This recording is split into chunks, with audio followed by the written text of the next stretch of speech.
فضای مجازی دیدیم یا خیلی عجیب غریبه. باستانشناسا باید بیان اینجا نظر بدن.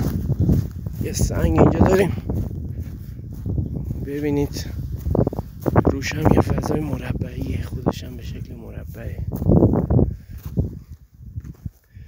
اینجا هم یه سوراخ داریم.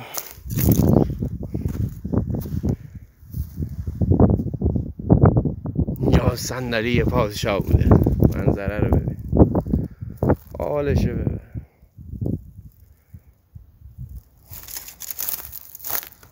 بچه ها ما رو سابسکرایب کنید. کلیپ های خیلی خفنی تو راه دارم. حالا امروز بیشتر اومدم برای معرفی و این داستانا. جای بکری بهتون نشون بدم.